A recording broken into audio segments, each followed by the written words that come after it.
Pois bem, pessoal, continuando aqui a nossa aula sobre direito civil. Então a gente vai ter, né, voltando aqui, que a menoridade ela cessa aos 18 anos, né, 18 anos completos. Então, a pessoa dos 16 aos 18 ela pode exercer alguns atos da vida civil, contanto que tenha ali o pai, a mãe, o tutor fazendo a assistência dela, certo? E por regra, ela completou 18 anos, ela vai estar habilitada totalmente à vida civil. Então, tudo que tiver no Código Civil vai estar sujeito. Né? Vai poder abrir empresa, fechar, casar, se divorciar e tudo mais, certo? Quando é que há limitação da personalidade civil, pessoal, e os direitos de personalidade? Então, perdão, e os direitos de propriedade. Os direitos de personalidade, como a questão do direito de imagem, eles são direitos pessoais.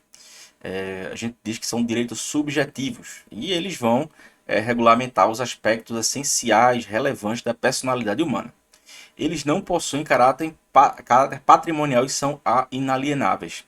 São intransmissíveis, irrenunciáveis e imprescritíveis. Certo? O que é que quer dizer isso, professor? Inalienável, você não vende a sua honra, jovem. Certo? Você não vende a sua honra. Mas eu quero participar do Big Brother. Minha honra foi tirada lá, fiz um bocado de asneira. As pessoas começam a rir de mim, minha reputação acabou. Problema é seu, mas ela não é alienável. Você não vai vender ela ali, né, para o grupo Globo. Você vai vender a sua imagem e participação naquele vídeo, certo? Durante o período ali do show, né? Mas você pode ir lá e como é que se diz, participar. Mas você não pode vender a sua roda. Eu vou vender aqui para a grupo lá fazer o que quiser com a minha imagem. Também não é por aí, certo? Você vende ali a sua participação. Intransmissíveis. Você pode passar a honra para sua esposa, para o seu pai, para sua mãe. Você vende a sua imagem, né? A sua imagem você pode vender. Vender a minha imagem aqui, nome, João e por aí vai. Não, gente, eu não posso transmitir minha imagem, certo? Eu posso fazer um contrato de licenciamento para uso da minha imagem, mas eu não posso vender a minha imagem, certo? É, Irrenunciáveis, porque eu não posso negar, olha, eu vou renunciar à minha honra aqui, renunciar à minha imagem, vou renunciar ao meu nome. Não, eu não posso renunciar do meu nome. Eu não posso simplesmente ir no cartório e dizer, não, eu quero tirar o meu nome aqui. Eu vou me chamar ninguém, certo? Meu nome aqui vai ser ninguém, não vai ter nada na carteira de identidade. Eu não posso renunciar ao meu nome. Algum nome eu tenho que ter. Eu posso ir lá e mudar o meu nome, certo? Mas eu não posso não ter nome. Eu não posso também não ter honra. O ser humano sempre vai ter uma honra inata, né? Se de alguma forma injusta alguém violar essa honra, por mais que a pessoa tenha uma profissão ali com um caráter extremamente é, complexo, né? Por exemplo, a mulher trabalha, o homem é uma atriz pornográfica, né?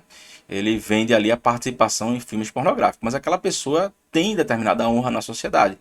Então ela não pode ser é, ela não pode perder o seu mérito quanto, por exemplo, a sua vida privada. Né? Na frente das câmeras ela tem uma vida, mas na intimidade dela tem outra. Ninguém pode chegar e filmar a casa dela, o que acontece lá, certo? Entrar em detalhes. Também tem um detalhe, gente, quando a pessoa, quando você entra na vida pública, você está sujeito à crítica, né? Então você não pode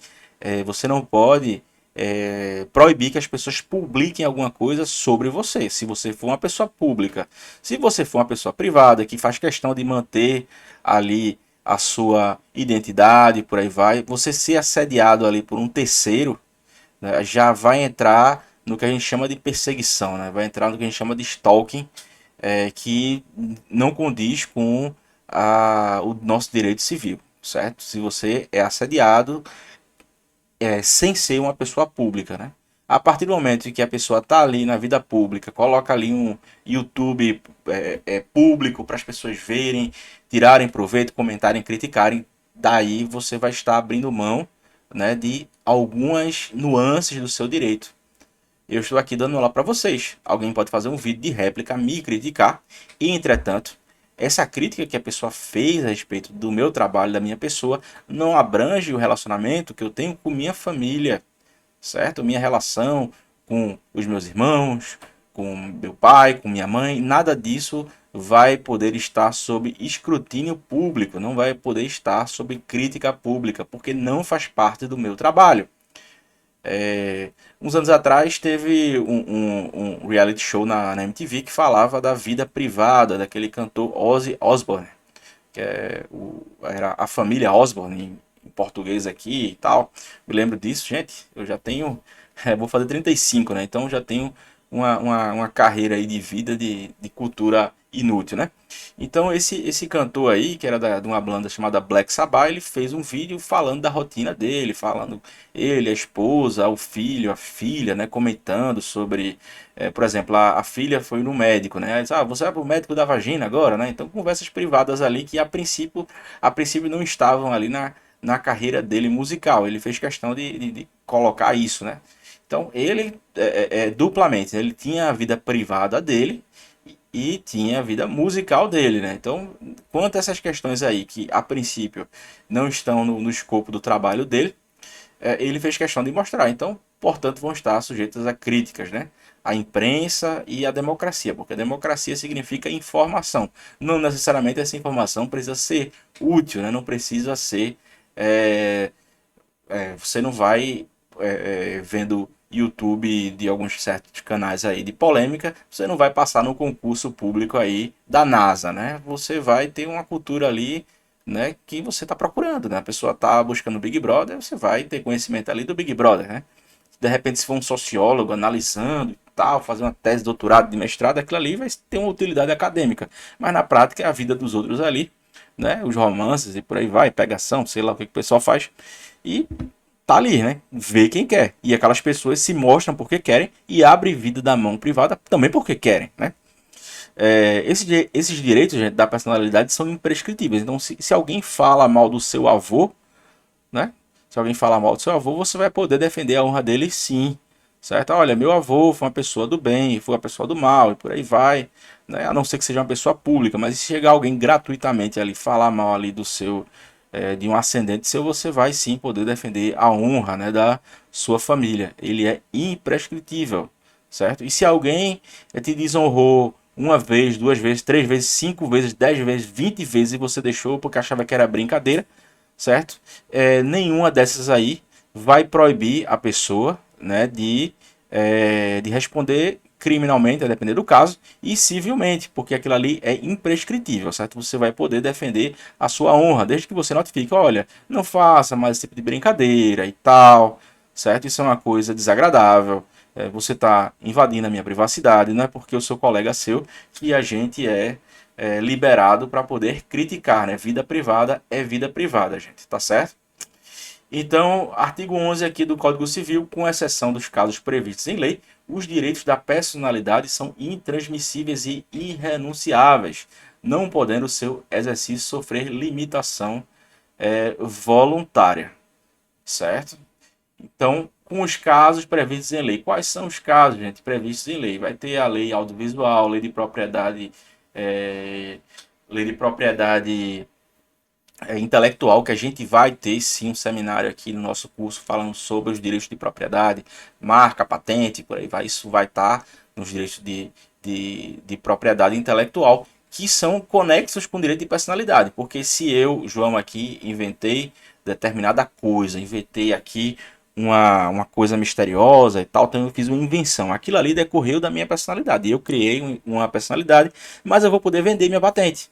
Eu fiz uma música, eu sou um ótimo cantor, para quem não sabe, né? É... Piadas à parte, certo? Mas não é por nada não, mas eu canto bem. Então, a gente vai poder vender esse direito autoral, certo? Então, ele é um direito que é decorrente da personalidade, mas ele vai poder ser vendido, certo? Ele vai poder ser vendido de forma definitiva, certo? Irrenunciável e intransmissível. Mas você pode sim, você inventou a música, certo? É direito de personalidade? É. Você inventou, então é seu, certo? É intransmissível? Não, você pode vender o direito autoral. É renunciável? É renunciável, certo? Vamos lá, Michael Jackson, ele tinha o direito dos Beatles, né? Pra quem não sabe aí, quem foi Michael Jackson, né?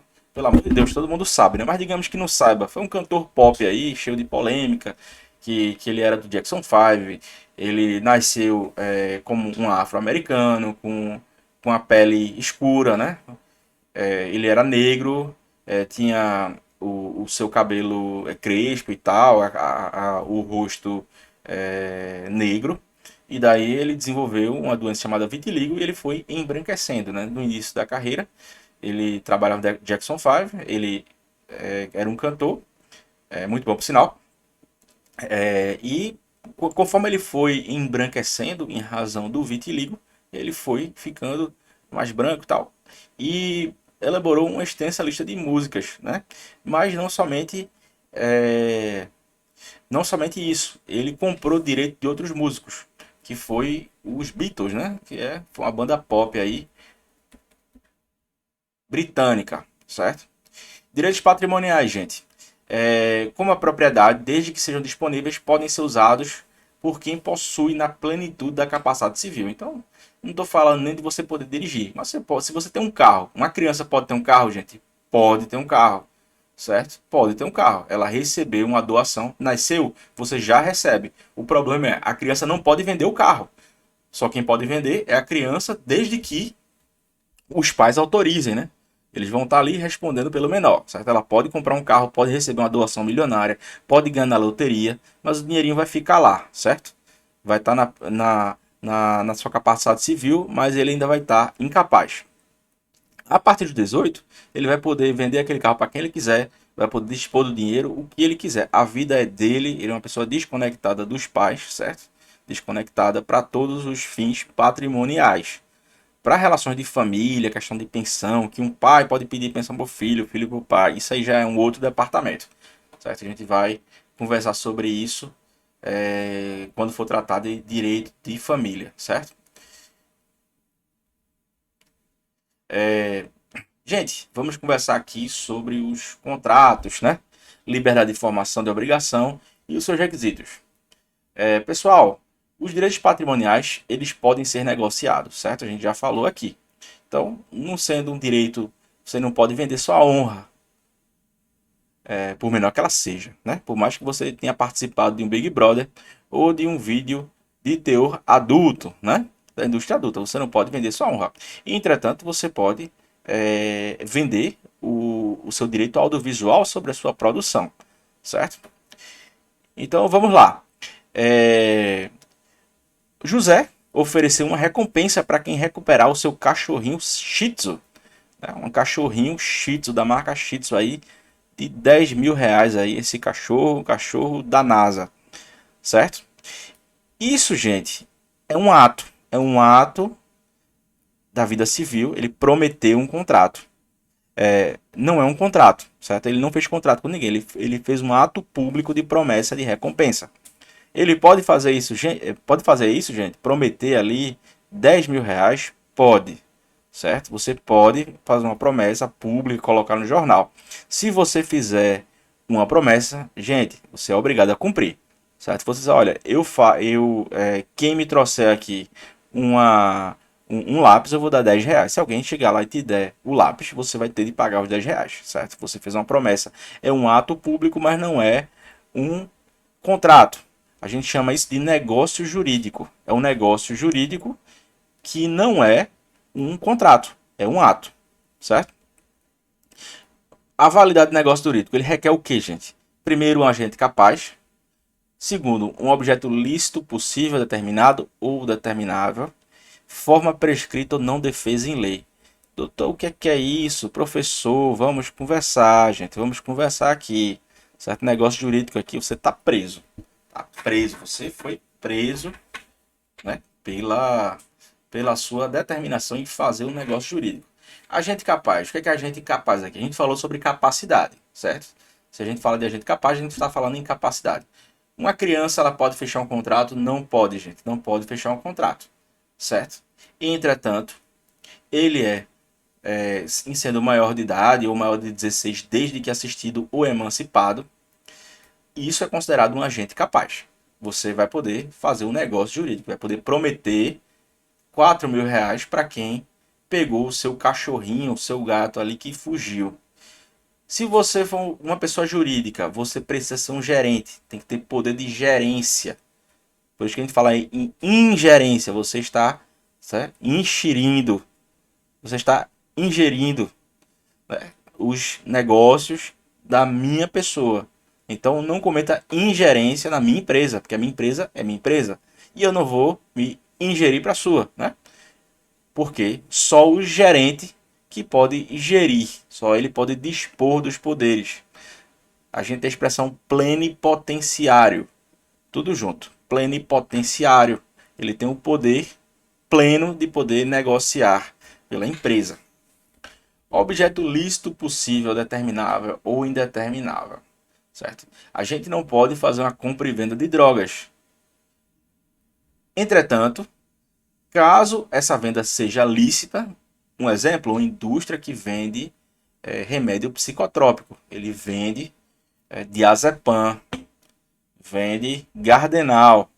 Aquele objeto ele é ilícito entre privados, a compra e venda. Agora, desde que seja uma empresa que fabrique o medicamento, uma distribuidora autorizada que respeite as normas editadas do setor ali de compra e venda de medicamentos, ela pode se tornar uma venda lícita, certo? O objeto ele é ilícito em determinadas negociações, ele é lícito em outras. Vamos lá, questão de defesa civil, né? Polêmica, né? A gente saiu de um governo que tinha lá suas posições extremamente favoráveis, a questão da defesa privada, né? A gente sabe o que está falando aqui, não vou falar para o YouTube não colocar algum tipo de censura no meu vídeo, certo? Tem aqui a modelo que vendeu a sua virgindade, tem a modelo 19 anos, que ela disse que ia vender a, a sua virgindade, né? Aí daí começou a se montar uma estratégia, não, ela vai ser dentro de um avião, né? Entretanto, o seu avião ele foi contratado por uma pessoa, né, que quer vender a própria virgindade. A gente está falando de tráfico internacional, de prostituição internacional, né? Que é um crime também que a Interpol investiga, né? Diversos países têm leis aí contra isso. Então, não, mas a mulher queria vender a própria virgindade, mas não pode, gente. É um objeto ilícito. Ela pode fazer isso aí, né? À margem da lei, mas quando ela colocou ali isso num contrato, colocou público, né? Um sheik árabe foi lá e deu um lance, né? Eu vou te pagar aqui 50 camelos aqui de ouro, diamante, por aí vai, né?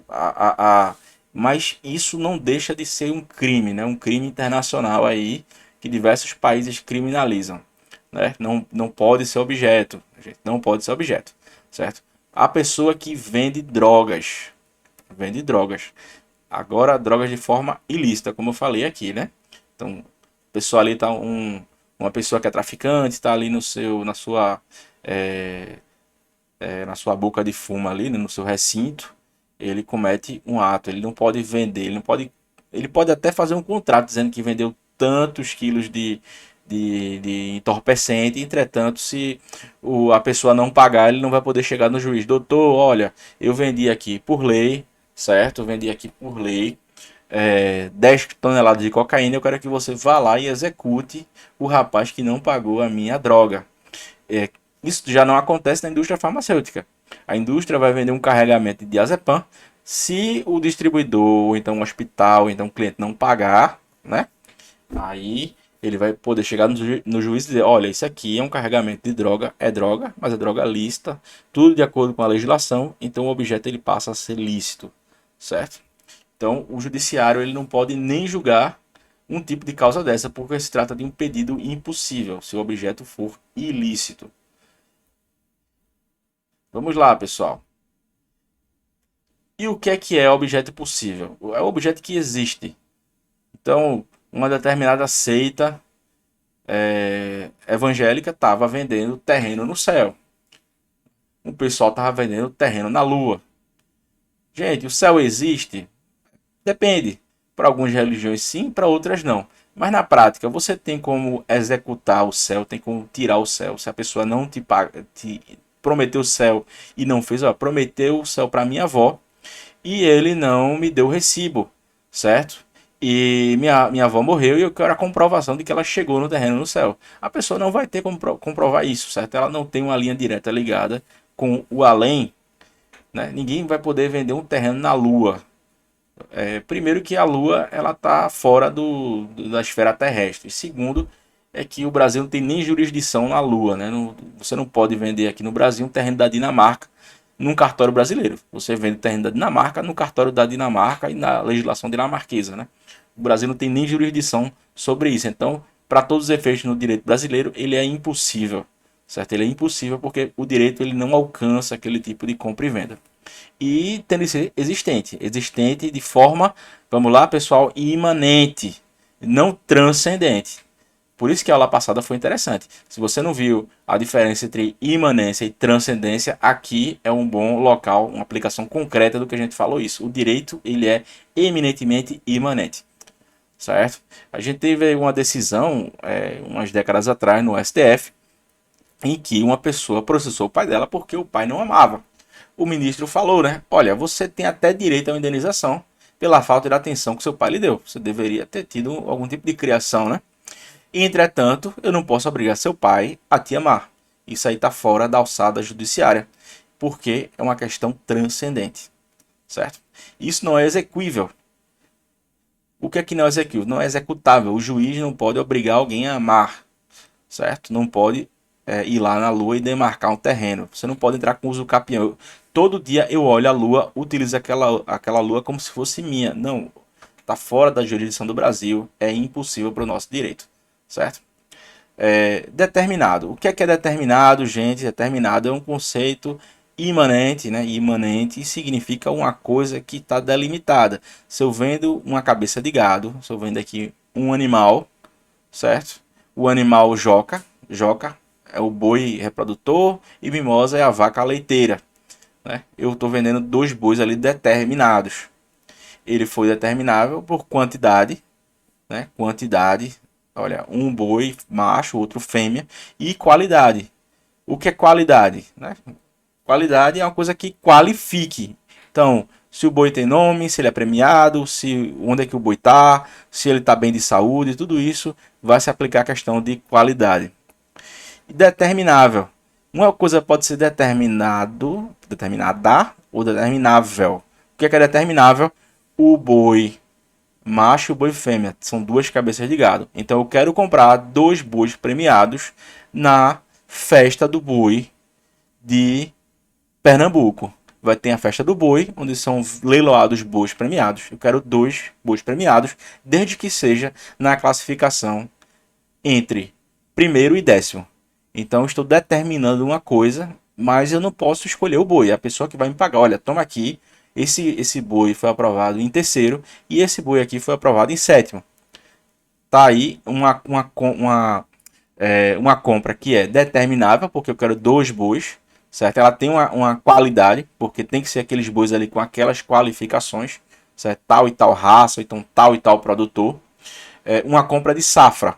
Eu comprei uma compra de safra na fazenda. Isso acontece muito no agronegócio, né? Compra e venda, né? Tem os traders do agronegócio. Então, eu vou comprar uma safra de milho. A safra de 2023, né? Que vai vir no primeiro semestre agora de 2023. Então, eu vou comprar a safra de milho. Gente, eu não sei muito de agronegócio. Mas, se tiver uma safra de milho, sendo uma espiga, se deu gafanhoto, se teve seca, se bateu chuva, alguma coisa aconteceu lá, certo? Tá no contrato, você vai dar, olha, teve um milho na safra, beleza. Olha, a safra foi tão boa que na verdade foi multiplicada por 4, porque aconteceu um milagre, né?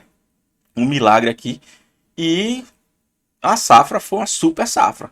Você vai ter que me pagar duas safras. Não, eu vou pagar uma só, porque no contrato está dizendo que era uma coisa determinável, que seria a safra da fazenda Santo Antônio, né, do tio Pedinho, né, que fica no município de Altinho, né, a fazenda Santo Antônio do tio Pedinho do município de Altinho, né, que nem aquela música lá, né, de a fazenda Santo Antônio, né, para quem não conhece é bem interessante, bem poética.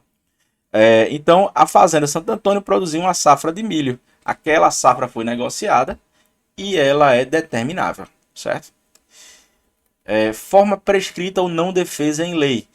Existem casos em que a lei obriga que exista alguma coisa escrita.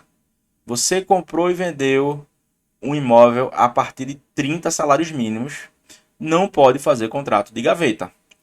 Você fez contrato de gaveta, você vai comprar a posse daquilo ali, mas a propriedade, fazer todo o trâmite legal no cartório de notas, no cartório de imóveis. Isso aqui a gente vai falar no nosso seminário sobre direito imobiliário, certo? A gente vai falar sobre isso na nossa disciplina.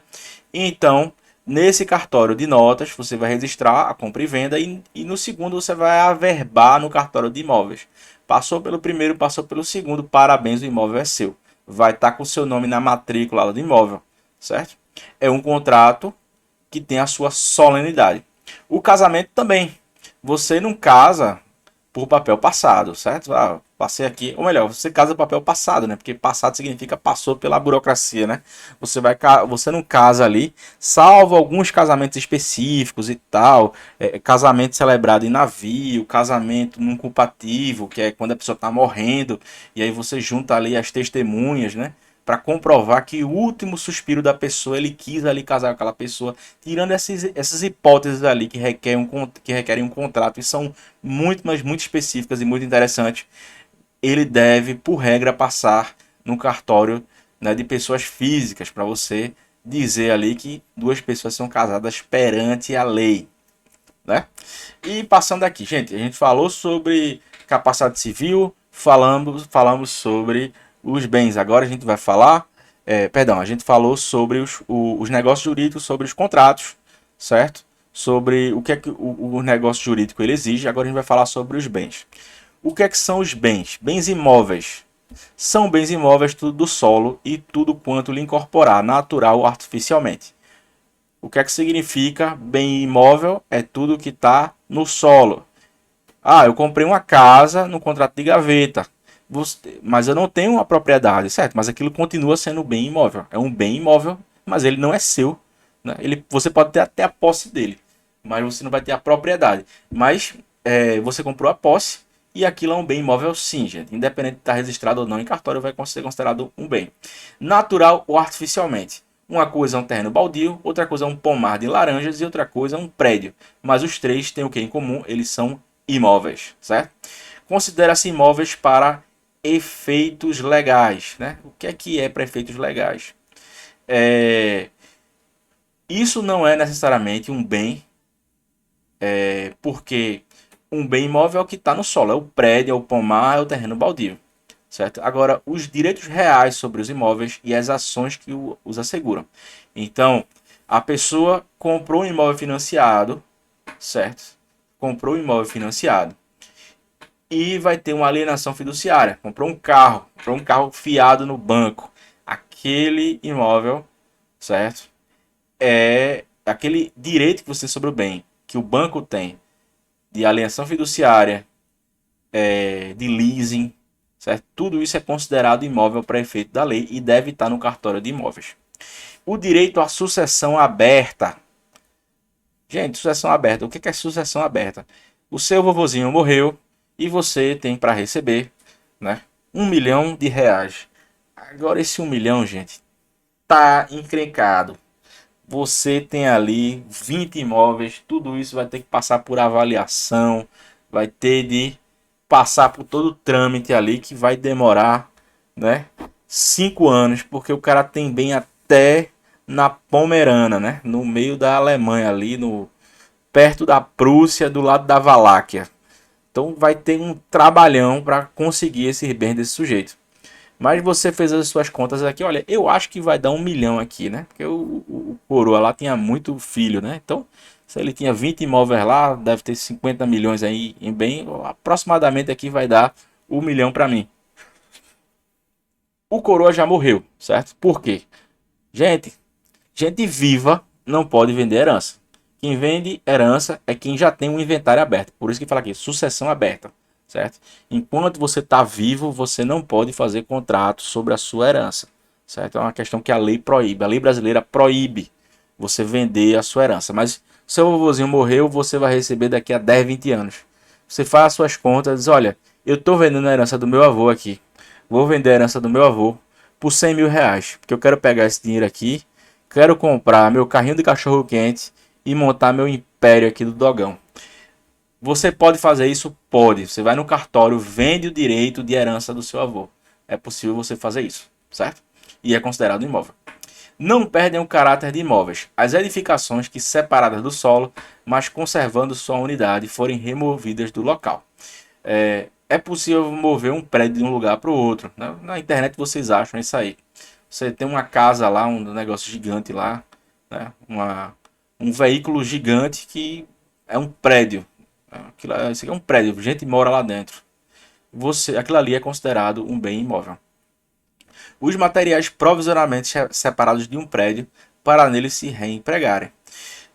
Então, na sua casa, né, você retirou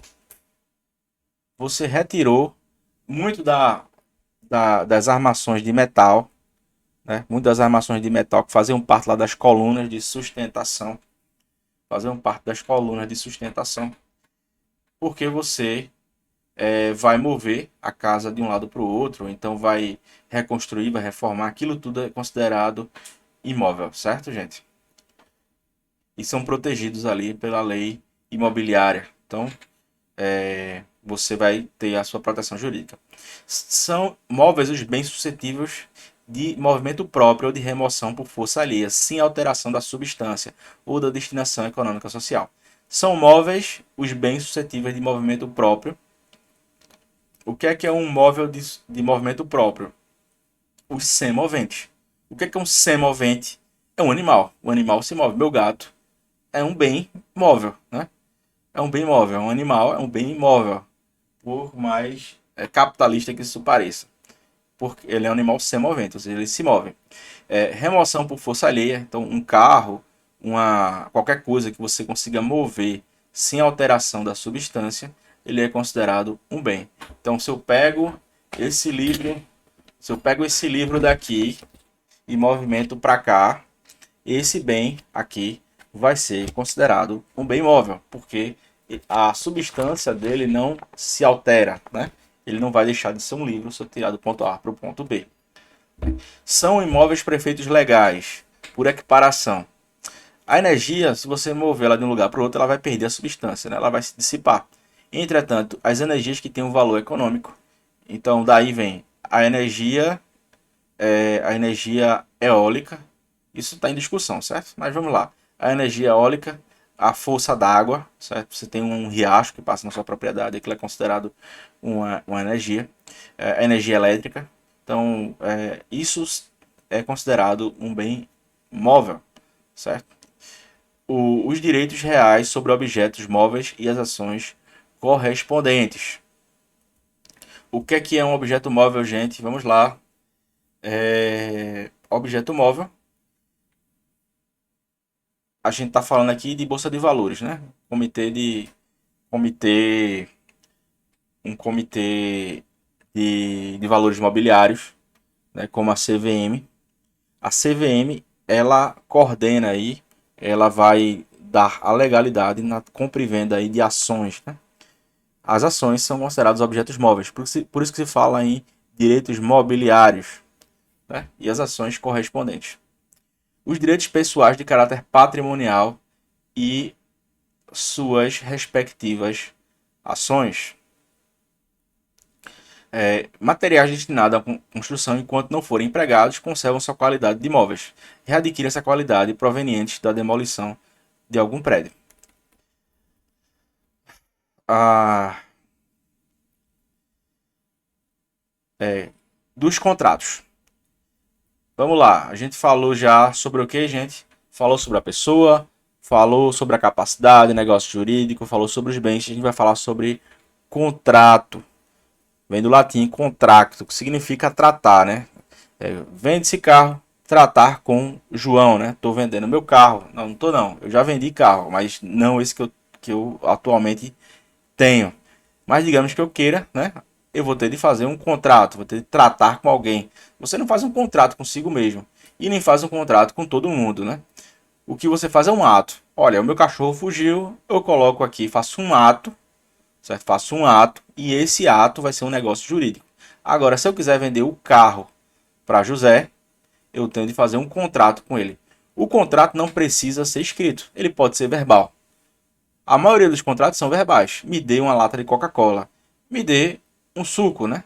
Me veja aí um camarão. Me veja aí no carnaval um abadá para frequentar algum dos blocos.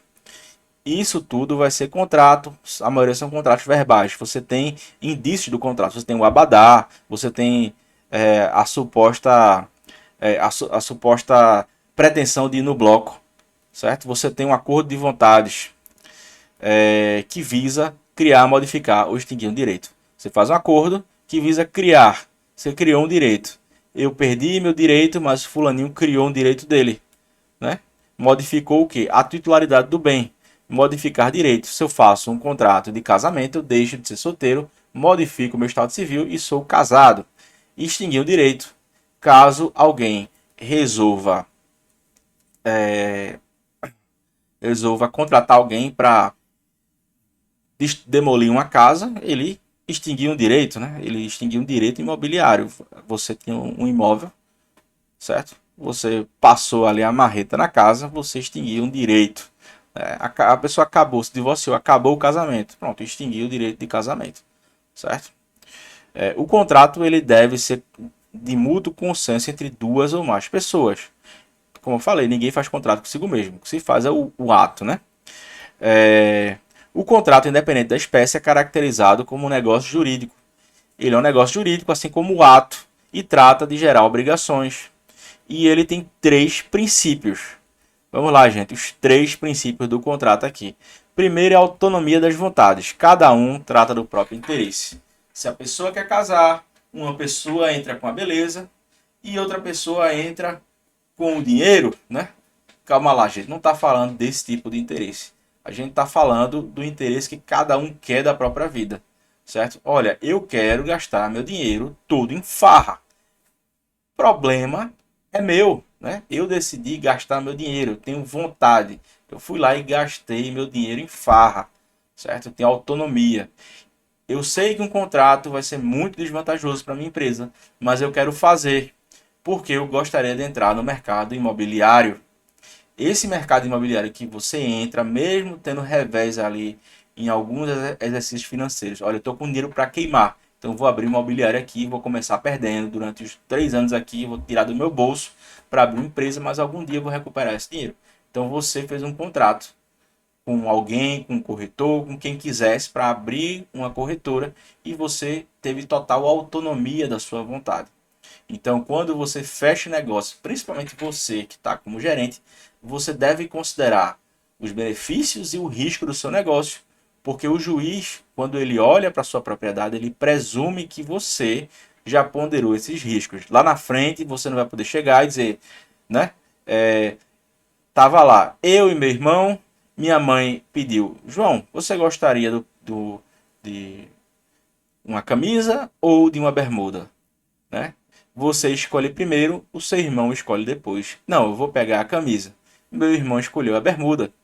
Aí eu disse, ah, mãe, eu não gostei dessa camisa não, ficou apertada, né? Ficou apertada aqui. Mas meu irmão gostou muito da bermuda. Ela disse, tá bom, vou destrocar. Pegou a bermuda do meu irmão, deu pra mim e a camisa deixou pra ele lá.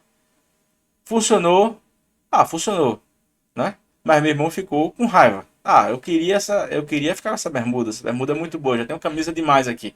A mãe pode fazer isso. Agora o juiz não pode. Se você fez o negócio, você é obrigado a assumir o ônus e o bônus. Você é obrigado a contratar um consultor, um contador, um advogado. Amigo, se vira. Você é adulto, você escolhe o que é melhor para você. Agora, depois que você fez sua decisão, você não pode vir chorando pedindo para o juiz desfazer. O juiz pressupõe que você tem autonomia de vontade. Ah, mas eu estava com arma na cabeça. Aí já não é um contrato. Você botou arma na cabeça, ameaçou, cometeu algum ato ilícito ali, alguma ameaça, né, te levou à confusão. Tudo isso vai provocar um problema na autonomia. Por isso que os contratos eles devem ser bem escritos e bem especificados. Quando se vende um cavalo de raça, a pessoa coloca lá o cavalo tal, de nome tal, de premiação tal, que a pata tá assim, o dente tá assado, tem um laudo de um perito. A pessoa vai comprar um diamante, vai ter lá o laudo do diamante, dizendo qual é a espécie, qual é a jazida, qual é o minério, de onde veio, para onde vai, se está registrado, se não está. A pessoa que está comprando isso daí, ele sabe ali os detalhes do que ele está comprando, pelo menos deveria saber, certo? Porque o dinheiro é alto, sobe o ticket, então as pessoas começam a se preocupar com isso. Mas, assim, na minha experiência privada mesmo, como atuante, eu já vi casos assim da pessoa, não, eu tenho aqui um imóvel e esse imóvel gerou uma dívida, eu não quero pagar essa dívida. Não, porque eu não sabia que minha empresa tinha essa propriedade aqui. Ela não sabia que ela tinha. Não, amigo, pessoal, tu comprou uma empresa, você é obrigado a fazer a contabilidade da empresa. Você, como gerente, você é obrigado a ter diligência.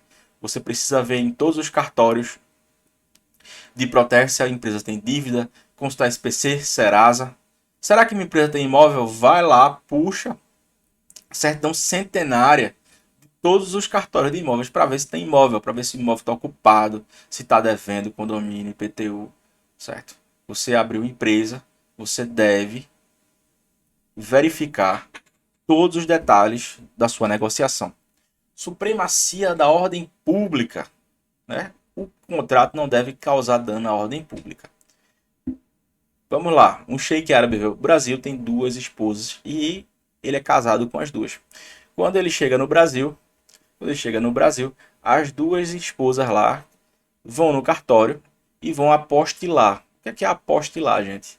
É você pegar um vínculo, né? Um vínculo que existe em outro país e trazer para cá. A ordem pública brasileira ela não permite a bigamia. Inclusive é crime. Você não pode casar com duas pessoas. Se você casar com a primeira e casar com a segunda sem a primeira saber, sem o prévio divórcio, você vai estar cometendo bigamia, que é um crime, certo? E isso viola a ordem pública brasileira. Então esse tipo de contrato que viola a ordem pública, viola os costumes assim entendidos nacionais, eles devem ser adaptados à realidade, certo? Não, registrar duas no Brasil como união estável ou então como companheira, ela de alguma forma ela vai estar reconhecida pelo Brasil, mas não é na qualidade de esposa, certo? E deve para que seja buscada a paz pública. Então, a supremacia da ordem pública significa que existe um direito maior da coletividade, certo? Das normas coletivas. Não quer dizer que você deva fazer a vontade da coletividade. Alguns direitos você deve exercer e doa em quem doer, né? Se eu quero colocar aqui uma rede de supermercado, eu coloco. Eu pego meu dinheiro e abro. Ah, mas você vai precisar fazer um estudo de impacto ambiental, vai precisar fazer estudo de mobilidade automotiva, é uma coisa que no Brasil existe na lei, mas na prática não é aplicado, né? Quando a pessoa faz um grande empreendimento, ele é obrigado a fazer reformas ali no entorno, de forma que a mobilidade pública não seja prejudicada com aquele empreendimento, certo? Você deve fazer um estudo de impacto ali, urbano, né? Isso conforme a sociedade ela vai adquirindo algumas características mais desenvolvidas, isso tende a ser mais rígido, né? No Brasil ainda não é. Obrigatoriedade, quem promete cumpre. Prometeu 5 mil pelo seu cachorro, você vai ter que pagar, certo? Ah, a pessoa está me processando, foi lá, pegou o anúncio que estava no Instagram, você colocou lá, olha, eu prometo 5 mil para quem recuperar meu cachorro. Agora, José, que foi a pessoa que recuperou o cachorro, ele não é besta. Ele foi no cartório de notas, chegou pro tabelião, olha, gostaria que você visse meu Instagram aqui. Ele foi lá, pegou o Instagram da pessoa, né? Bateu uma ata notarial, registrou em cartório, ó. Aqui tá no Instagram, não é o print não, tá no cartório. O tabelião foi lá, entrou, registrou, ele pegou o cachorro, devolveu. A pessoa, ah, mas isso era um print, eu apaguei. Eu apaguei a postagem, eu apaguei o print. Não tem problema, tá aqui, ó. Ata notarial. A gente vai ver isso aí quando for falar de tributário, certo? A ata notarial, ele foi lá no cartório de notas, fez lá o tabelião, viu? Eu declaro que aquilo ali foi visto por mim. O tabelião, ele vai declarar que aquilo realmente foi postado. E aí você vai ter de pagar o cachorro, senão você vai ser executado. Vai receber um bloqueio bancário lá, né? A pessoa vai sacar o dinheiro, tá lá, dinheiro bloqueado Por quê? Porque você prometeu e não pagou, certo? Então todo negócio ele é obrigatório, desde que atenda, né? Atenda o que, gente? Atenda, vamos voltar para cá, vamos voltar para cá, desde que ele atenda esses requisitos aqui. Primeiro, né? Agente capaz, objeto lícito, possível, determinado, determinável, né? Forma prescrita na defesa em lei. Então, fazendo esses requisitos sendo respeitados, você vai estar, né? Você vai estar obrigado a cumprir.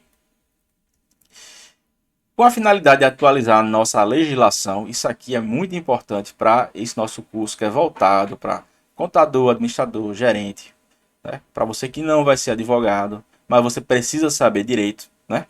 Você vai ter aqui a Declaração de Direitos de Liberdade Econômica, Lei 13.874/2019, do então ex-presidente, em que o artigo 421, né, dessa lei daqui, ela diz que liberdade contratual será exercida nos limites da função social. O que é contrato, gente? Antes o pessoal comprava um apartamento e dizia, não quero não ficar com esse apartamento, não. Eu quero chegar aqui e fazer o distrato, né? Eu quero devolver aqui o apartamento, né? E desfazer o contrato. Antigamente, inclusive, a gente tinha precedente de diversos tribunais garantindo que os contratos podiam ser quebrados e a pessoa tinha que devolver o dinheiro. A gente chegou aqui a alarmante 60% do número de ações em que as pessoas processavam as construtoras para devolver o apartamento e pegar o dinheiro de volta, né? E aí o que acontecia? As construtoras simplesmente quebraram, né? A gente tem várias em recuperação judicial, várias falidas, isso no Brasil inteiro, certo? Por quê? O judiciário, ele ainda tem, né? Não vou dizer que não tem ainda, né? Uma experiência que eu tenho como advogado, é que dever-se-ia respeitar, né, o princípio da intervenção mínima e a excepcionalidade da revisão contratual. O que é que significa intervenção mínima? É que João combinou com Maria um contrato de compra e venda de uma casa, né? De uma casa. Combinou com Maria compra e venda de uma casa. Entretanto, a Maria, ela está aqui chateada e chegou no juiz e utilizou uma tese mirabolante aqui, né? Que ela está chateada e por aí vai. E o juiz ele olhou assim, não, mas realmente a coitada da Maria, ela se arrependeu e por aí vai. E taranã, taraná, ppp. Sendo que é o seguinte, o contrato não foi feito? Sim, né? E o que acontece? O juiz ele não pode simplesmente se ingerir dos negócios privados. Ele só pode se ingerir se tiver uma previsão legal, se houver o chamado de tort, né? Tipo, o torto, né? Porque tem o direito e tem o torto, né? Um professor meu dizia assim da faculdade. Então, o torto, se houver o torto, se houver a violação do contrato, se houver dano, daí vai surgir uma causa de ação. Se você não tem uma causa processual, uma causa de ação, se você não tem fundamentação jurídica, você não pode chegar para o juiz e dizer, olha, eu estou insatisfeito, eu quero desfazer. Certo? Porque a legislação diz que é excepcional a revisão contratual. O que é excepcional, gente? É aquilo que não é corriqueiro. Antigamente era corriqueiro qualquer pessoa assinar um contrato, correr para o judiciário e diz assim, revise o meu contrato, revise o meu contrato. Eu quero que você dê a interpretação judicial aqui. Muitas vezes o termo estava literal. Então o que é que essa lei disse? É a liberdade econômica do cidadão que o judiciário se intervenha de forma mínima e excepcional nos contratos privados, certo? Aí, artigo 241, tracinho A. Os contratos civis e empresariais presumem-se paritários ou simétricos. Paritários e simétricos. O que é paritário? Paritário significa eu e tu, né? Mim e ti, na linguagem formal, né? Conosco e convosco, a gente a gente tá negociando em pé de igualdade. Em pé de igualdade. Eu e você somos duas pessoas capazes, estamos negociando a compra e venda de um ganso. o ganso, cujo nome é José, e José é um ganso muito bonito, já foi premiado, já produziu diversos filhotes. Então esse ganso, ele foi comprado e vendido, ele foi negociado por mim. E ele é simétrico, certo? Simétrico. O que significa simétrico? É que foi um negócio justo, que ele foi negociado de duas pessoas paritárias, né? Entre os pares aqui, pei, pei, papá, papum, e simétrico. Significa que os dois tiveram vantagem. Os dois tiveram vantagem nessa negociata. O que é que significa simetria contratual? Que as pessoas chegavam no judiciário e diziam, olha, eu tive prejuízo nesse contrato aqui. Mas, gente, muitas vezes você entra no negócio sabendo que vai perder ali, mas que futuramente com aquilo ali você vai ganhar mais. Então, a pessoa entrou no mercado da compra e venda de gansos porque acredita que muitas pessoas vão comprar gansos. Você comprou por 10 mil reais 3 gansos premiados porque você acreditava que ia gerar um boom de compra de gansos de estimação. E aqueles gansos iriam fazer parte da rotina. As pessoas teriam sonhos com gansos. E haveria propaganda na TV aberta, no YouTube. Ia ter lá aquela Rui Barbosa, não sei das quantas lá, Marina Rui Barbosa, né? Vendendo um ganso lá, adotando um ganso, na cama com um ganso. Porque a venda de gansos seria extrema. Você comprou por 10 mil reais 3 gansos que valeriam no mercado ali 500 reais cada um. O negócio é simétrico. O judiciário tem que entender que sim. Porque se você sabia dos riscos, se você assinou o contrato, aquilo não pode ir para a mão do juiz ele desfazer o negócio. Assim como eu e meu irmão estávamos insatisfeitos, respectivamente. Né? Respectivamente não. Eu que estava insatisfeito. Eu peguei a camisa, não gostei. Eu quis a bermuda dele, ele queria a bermuda, minha mãe falou lá, não, a bermuda vai para você e a camisa vai para você. Ah, mãe, mas que injustiça, né? Ele falou, a gente já tinha combinado, né? Ele deu para trás, né? Pois é, deu para trás, ele deu para trás, entretanto, né? Aquilo era minha mãe, o juiz não é a mãe, o juiz é o juiz, certo? Ressalvados os regimes jurídicos previstos em leis especiais. Então, a gente vai ter no Código de Defesa do Consumidor os direitos do consumidor, certo? Entre os diversos negócios que vão ser tutelados pelo Código de Defesa do Consumidor, a gente vai conversar sobre isso mais para frente, num seminário específico, mas entre empresas ali, certo? Entre empresas, isso aí não vai existir. Então, você é empresário, na hora de negociar, fique esperto. Você não vai poder chegar chorando para o judiciário dizendo que o negócio foi injusto para você. Certo? As partes negociantes poderão estabelecer parâmetros objetivos para a interpretação das cláusulas negociais e dos seus pressupostos de revisão e solução. O que é que isso significa? Traduz aí para mim, professor. As partes elas vão poder estabelecer parâmetros objetivos para a interpretação. A gente vai poder dizer, olha, a única coisa que pode ser ajustada aqui é se vai ser o reajuste se vai ser de acordo com a tabela de venda de materiais para construção ou se vai ser de acordo com o índice geral de preços, né? Se vai ser o IPCA ou se vai ser o IPCA. A gente vai poder dizer que isso é parâmetro que vai poder ser interpretado e como vai ser interpretado. A gente vai poder dizer, olha, se vier para disputa, se houver problemas quanto à qualidade do ganso, se o ganso ele é todo branco ou ele tem um ganso branco com bolinha preta, certo? A gente vai poder discutir aqui, no máximo, certo? Quanto ao tamanho das pintinhas pretas do ganso, certo? Se vai ser entre 1 centímetro ou 1,5 cm aqui, para questões de parâmetros de interpretação dos contratos. Isso aqui vai poder ser feito. A alocação de risco definidas pelas partes deve ser respeitada e observada. Alocação de risco, gente. O que é uma alocação de risco? Se der prejuízo na venda dos gansos, certo? Eu comprei e vendi o ganso. Agora, se você comprou o ganso, eu me responsabilizo caso você dê a ração, caso o ganso faça quaquá ou se faça ué, né? Eu me responsabilizo durante 3 meses. A gente comprou e vendeu um carro. Eu garanto ele durante 3 meses. Mas é 90 dias que o carro deve funcionar. Isso vale para quem é consumidor que comprou de uma concessionária, né? O bem durável ele tem validade ali de 90 dias. A montadora ela pode estender a garantia. Você pode comprar um seguro garantia.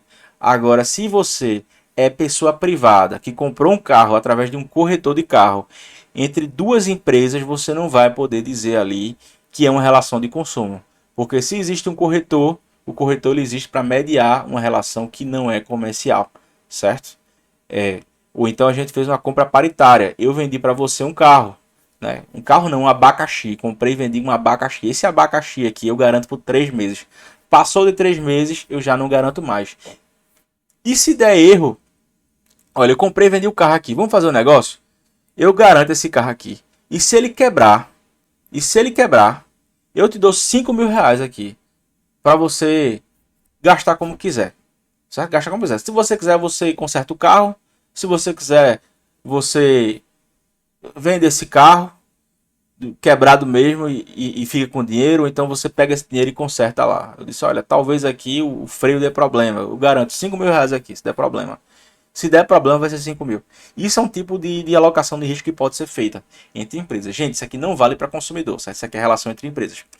A revisão contratual somente ocorrerá de maneira excepcional e limitada. Lá em cima a gente falou de revisão contratual, certo? Que deve ser mínima, certo? Tem aqui, a revisão contratual somente ocorrerá de maneira excepcional e deve ser limitada. Isso aqui é uma ordem para o juiz, para ele dizer, olha, juiz, não se meta no contrato dos outros, não se meta na vida dos outros. Se João vendeu para José um carro, certo? Não é porque José ficou triste, porque queria o carro preto, não branco. Aí ele comprou o carro branco, se afobou. Aí não quero mais esse carro não, quero devolver aqui.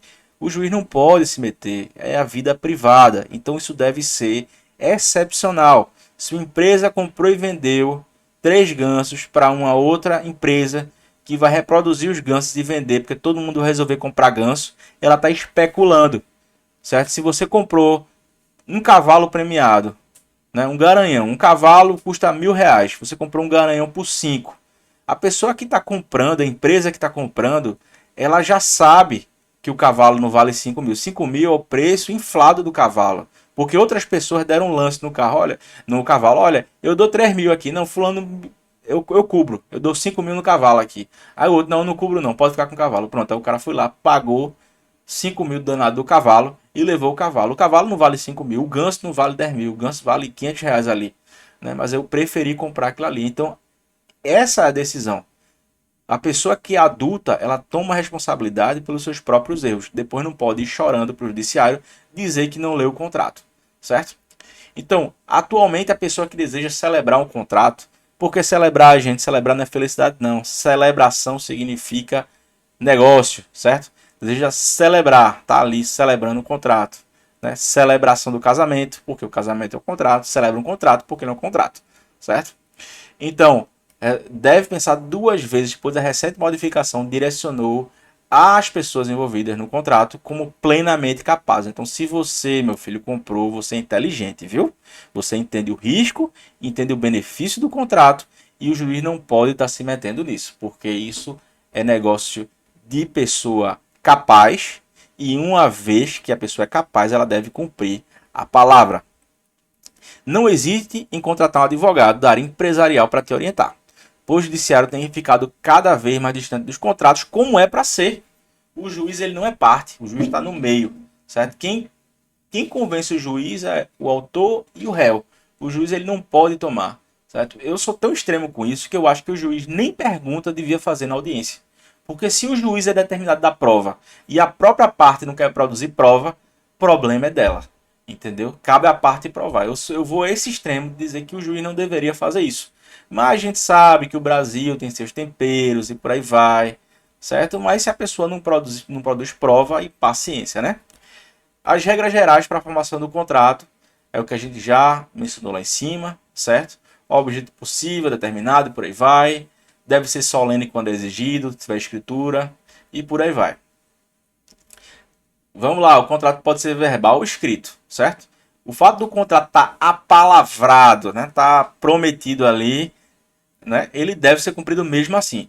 Entretanto, existe o que a gente chama de prova tarifada. O que é tarifada, gente? Tarifa é o seguinte: tá na lei ali uma limitação específica. O contrato de venda de imóvel acima de 30 mil deve estar registrado no cartório de notas e depois ser averbado no contrato de imóvel, imobiliário, né? De bens imóveis.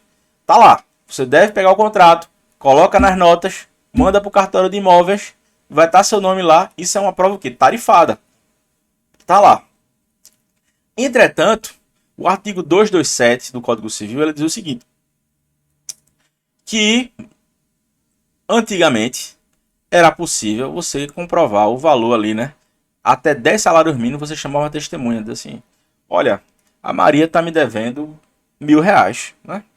Por quê? Certo dia eu fui lá e emprestei R$ 1.000 para Maria e tava lá José como testemunha. José viu tudo, né? Viu tudo assim, viu emprestando. Aí depois a Maria não pagou, eu fui lá e cobrei a danada da Maria. Maria, pelo amor de Nossa Senhora, me pague meu dinheiro. Eu tenho que pagar minha conta de luz, então vão cortar. A Maria, que dinheiro? Que dinheiro? O dinheiro que eu lhe emprestei. O José é testemunha. Ela, não, tô devendo dinheiro nenhum, não. Não, rapaz, você não lembra não, porque tem gente que é assim, né? Esquecida. Esquecida pra dívida, mas lembra na hora de cobrar, né? E aí o que acontece? O que acontece? A lei ela diz o seguinte: artigo 227. Qualquer que seja o valor do negócio, a prova testemunhal é admissível como subsidiária ou complementar, mas não como principal. Você está vendo aqui como prova principal? Não. Subsidiária significa, se você tem duas provas, eu tenho aqui um papelzinho, R$ 1.000 Maria ali. Papelzinho ali, né? R$ 1.000 Maria. Eu mostrei lá para o juiz, olha, tá vendo aqui, ó. Tá aqui, R$ 1.000 ela assinou ali. Olha, isso aí pode ser uma prova subsidiária, né? Pode ser uma prova subsidiária. Eu peguei uma testemunha, tem um papelzinho de Maria, ela assinando em cima do R$ 1.000. Tem um pessoal que vendia, né? Vendia, botava no caderninho dele, assina aqui do lado do valor que você deve, né? Aqui, R$ 1.000, R$ 1.000 emprestado, né? Ou então assim, R$ 1.000, tijolo Maria, e ela aí dá uma rubricada. Isso aqui é o início de prova, ou seja, uma parte da prova, não é a prova toda, certo? Não é a prova toda. Só esse caderninho não vai fazer Maria pagar. Mas eu trouxe a testemunha dizendo que o dinheiro foi emprestado, um caderninho assinado, aí o juiz vai considerar tudo aquilo ali como prova, né? Aquilo ali não é como um cheque, né? Ela poderia fazer um contrato de empréstimo, né? Dizer ali, ó, isso aqui é um... Não existe empréstimo entre pessoa física, certo, gente? O que a gente chama é mútuo. Mútuo, né? Por isso que no banco é mutuário, a pessoa que financia uma casa, que pegou um empréstimo. Então, outra coisa, a justiça brasileira não proíbe a utilização do documento eletrônico, certo? Você pode ir lá fazer um documento eletrônico, assinar. Para quem não sabe, entra lá no gov.br, você tem assinatura digital, certo? Você pode assinar lá pelo gov.br, certo? Entretanto, dependendo do que foi produzido, você pode estar violando a intimidade, né?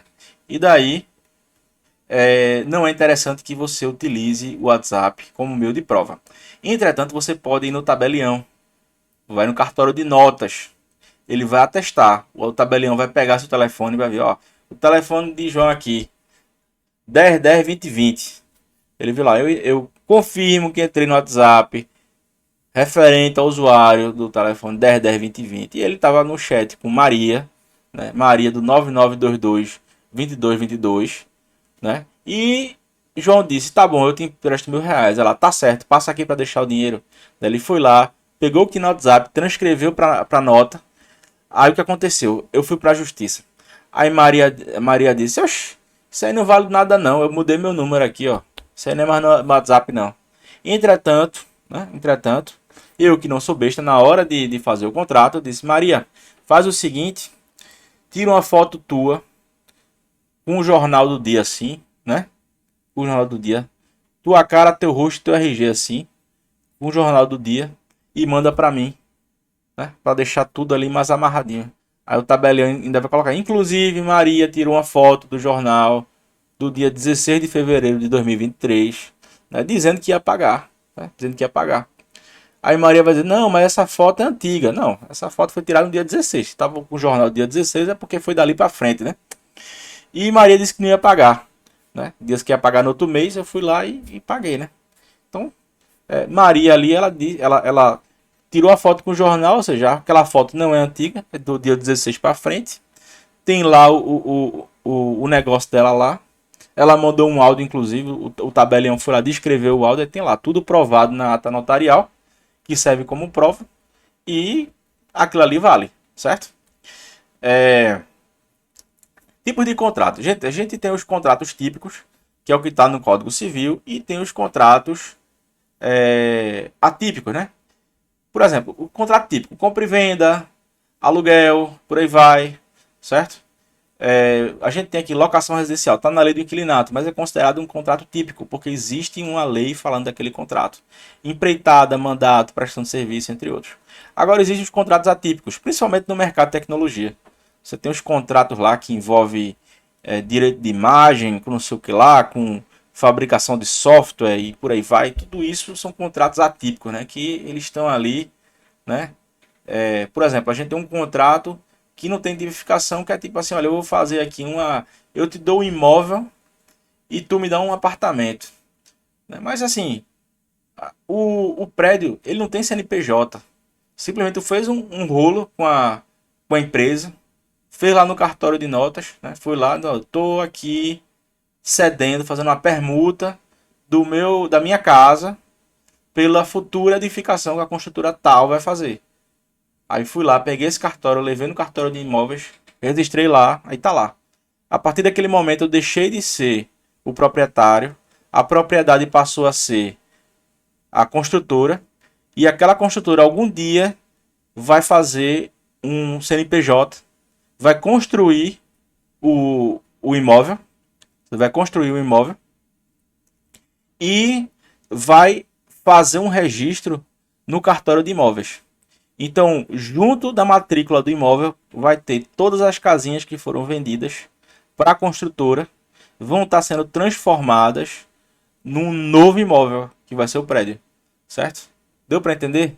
A gente está pegando um contrato extremamente complexo de um cara que fez deu uma casa para um futuro apartamento. E se esse cara fizer algum tipo de serviço, olha, eu vou fazer um software para você, eu vou fazer um software de gestão para a sua empresa aqui, a sua empresa, e esse software daqui ele vale 50 mil reais. Eu vou trocar esse software aqui por uma entrada do apartamento. Eu quero que esses 50 mil reais aqui virem 100 reais de entrada, certo? A gente faz aqui uma permuta. A minha empresa desenvolve o software, certo? Eu vou lá, eu não sou besta, fiz o cartório, fui lá no cartório de notas, né? Fiz o contrato, né? No valor de 100 mil reais, que é o valor do negócio jurídico, que seria o valor da entrada, dizendo que o meu software vendido para a empresa, ele foi trocado por uma possível matrícula. Aí daí, se a empresa não quiser fazer, eu entro na justiça, junto lá os 100 mil, dizendo que paguei, certo? E se a empresa quiser aceitar os 100 mil? Aí eu vou lá, na hora da compra e venda do imóvel, que eu for fazer o contrato, eu junto lá aquele contrato que eu fiz no cartório de notas, no outro contrato, aí ele vai dizer, João, que fez um software para a empresa, ele deu 100 mil reais baseado na escritura tal, certo? E vai ser considerado o valor do imóvel de mais 100 mil reais decorrente aqui da compra e venda. Por quê? Porque isso tem que estar constando no imóvel para efeitos de financiamento bancário, né? A maioria compra imóvel financiado, né? E você deve constar esse tipo de desconto aí no financiamento para questões tributárias, para diminuir a base de cálculo e tal. Como agora aqui, para ir além, gente, são questões práticas aqui de como você pode implementar isso na sua empresa. Você trabalha em determinado setor de comércio de serviço, né? Segue uma atividade, né? Observe a complexidade da sua atividade. Todos os fornecedores que entraram em saem, cada um deles utiliza contratos? Se sim, são verbais ou não? Como é que eles são feitos? São digitais? O seu ponto comercial é do imóvel próprio ou alugado? Procure saber. Sabia que o ponto comercial é um complexo de direitos que o locador desenvolve e tem o seu valor independente de ter ou não a propriedade do imóvel? A sua empresa precisa saber que, caso seja despejada, ela pode ser indenizada se o despejo ele for injusto, certo? Ela pode ser indenizada ali pela diminuição do seu fluxo de caixa e por aí vai, né? Se você tem reduzir o número de clientes e por aí vai. Observe e anote qual as atividades que a sua empresa exerce. Ela está em condições de melhorar as condições contratuais com os fornecedores? Os funcionários contratados são treinados para lidar com os fornecedores buscando vantagens contratuais? Você já considerou fazer um treinamento? Se você é gerente, por que não treinar os seus vendedores para eles entenderem melhor o direito contratual, o direito do consumidor? Os sócios da empresa, eles têm anotado as obrigações e direitos dos funcionários e fornecedores. A empresa ela tem um regimento interno, tem um código de ética. Existe algum contrato padrão da empresa? Será que esse contrato tem como ser melhorado? Mapeie os direitos e obrigações e faça uma lista. Tente discutir com sua equipe da sua empresa como é que uma cartilha de rotina, fazer uma cartilha especificando as principais cláusulas. Se você trabalha com pré-venda de imóvel, é interessante você ter uma noção interessante de direito imobiliário. Se você faz contrato de compra e venda de mercadoria, trabalha com agronegócio, é interessante você saber as principais cláusulas do seu negócio. O pessoal da Bolsa de Valores, por exemplo, eles estão o tempo todo fazendo contratos. Tem o contrato de hedge para manter o valor da moeda baixa. Por exemplo, a minha empresa está com medo da instabilidade do dólar. Ela pode hedgear o dólar. Então eu quero fazer um contrato aqui para se o dólar subir.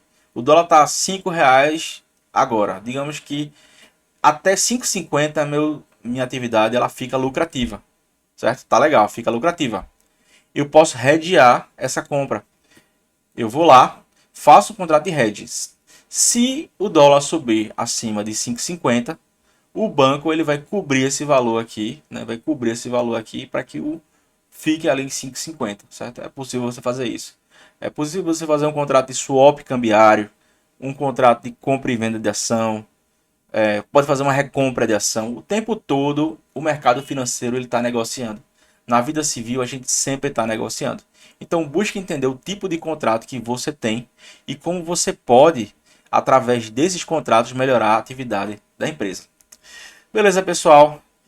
É por hoje. Essa aula foi um pouco mais longa, mas obrigado para você que ficou aqui até agora. Então, até a próxima aula, pessoal. Obrigado.